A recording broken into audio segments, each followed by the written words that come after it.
আসসালামু আলাইকুম। কিভাবে আপনারা বাসায় আঙ্গুর গাছ লাগিয়ে আঙ্গুর চাষ করবেন। দেখতে পাচ্ছেন যে আমাদের বাসায় আঙ্গুর গাছ লাগানো হয়েছে, প্রায় 6 মাস হলো। এখন আঙ্গুর গাছে ফল আসছে, খুবই ছোট ছোট ফল। এই যে অনেক প্রচুর পরিমাণ ধরছে, দেখতেছেন। এই যে এই সাইড দিয়েও অনেক আছে। এই দেখেন, আমি আরও জুম করে দেখাচ্ছি। এই যে এগুলো আঙ্গুর ফল, সেম কিন্তু একবারে যে আঙ্গুরগুলো আমরা খাই আর গাছ তো ওইটাই সেম, একবার সেমের মতন চলে আসছে, যে ছোটোগুলো যেরকম থাকে।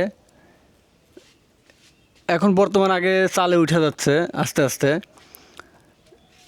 এই যে বাজার থেকে একটা গাছ কিনে আনছিল প্রথমেই। এই যে আনার পরে একটা টব অর্থাৎ বালতি নেওয়া হয়েছিল, একটা নষ্ট বালতি ছিল। সেই বালতিতে গাছটা লাগানোর পরে, যখনই গাছটা লাগানো হলো তার কিছুদিন পরেই গাছটা অর্থাৎ তরতাজা হওয়ার পরে আস্তে আস্তে বড় হয়ে উঠছে। আমরা তখন একটা অর্থাৎ জালি কিনে হয়ে এইভাবে একটা জানালা দিয়ে দিয়েছি। দেওয়ার পরে আস্তে আস্তে বড় হয়ে জানালার উপর দিয়ে ছড়িয়ে যেতেছে গাছ। আর গাছটার যখন একটু বয়স বেশি হয়েছে, সাথে সাথে আঙ্গুর চলে আসছে। এখনই অনেক ধরছে, নতুন এবার প্রথমবার।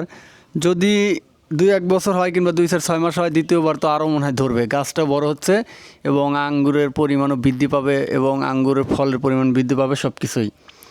আপনারা চাইলে এভাবে খুবই কম খরচে বাসায় আঙ্গুর চাষ করতে পারেন।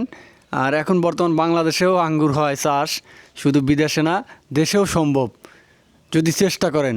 কারণ আমরা যখন বাসায় আঙ্গুর চাষ করতে সফল হয়েছি, চাইলে আমরা আঙ্গুরের অর্থাৎ ফার্ম করতে পারি, অর্থাৎ একটা জায়গা তৈরি করে সেখানে আঙ্গুর চাষ করতে পারি কিছু জমি নিয়ে।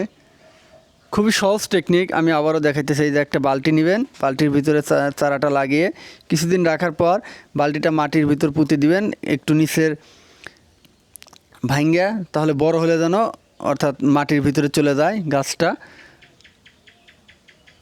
তারপর এইভাবে চাষ করবেন, খুব সহজ টেকনিক।